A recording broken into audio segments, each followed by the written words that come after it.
Now we would like very much at this juncture to have the Ambassador for the Netherlands. Her Excellency has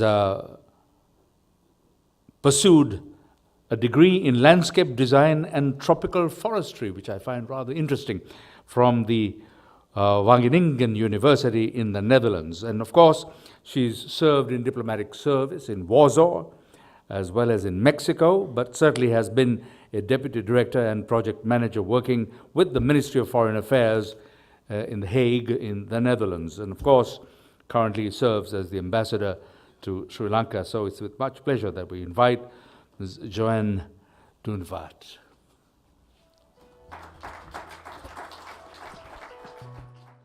Dear distinguished guests, ladies and gentlemen, Aiwawan, Suba Sendawak.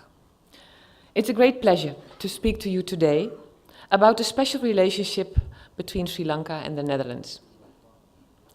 The bond between Sri Lanka and the Netherlands has a long history, dating back to when the first Dutchman, Jacob van Spilbergen, set foot on the island over 400 years ago. This sparked the Dutch interest in spice trade and was the starting point for our relations. Throughout the nearly 200 years that followed, many Dutch forts, canals, churches and other landmark structures were built. Many of these structures are still intact today, and with the efforts of both our countries, this shared cultural heritage has become of value to modern Sri Lanka.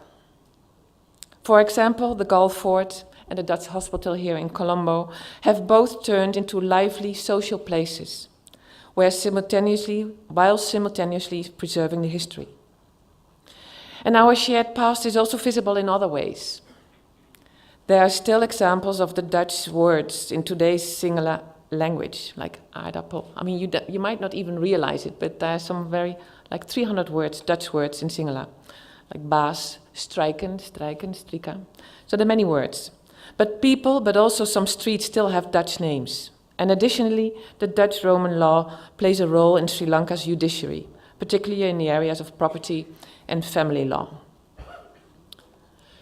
During the British colonial period and after Sri Lanka's independence, we continued to develop our partnership with Sri Lanka. This is reflected in our embassy's motto, Sri Lanka, the Netherlands, old friends, new trends. And over the last decade, the collaboration between our countries has changed from aid to trade. Trade and investment now form an important part of our embassy's activities. Water management, infrastructure and agriculture are the cornerstones of our policies, because both our countries will benefit from closer cooperation in these sectors. But our bilateral relations do not only depend on political and economic interaction. We also appreciate the non-governmental organizations that are directly in contact with the people who need it most.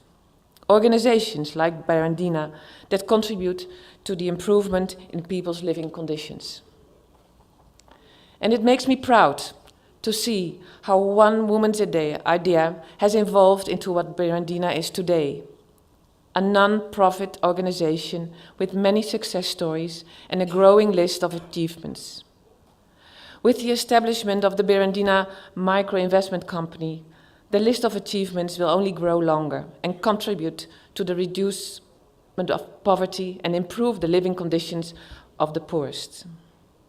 The work of the Berendina Stichting helps to strengthen the bond between Sri Lanka and the Netherlands. And I would like to thank the Stichting for contributing to the valuable relationship between our two countries. Thank you. Bohoma Stuti, Nandi.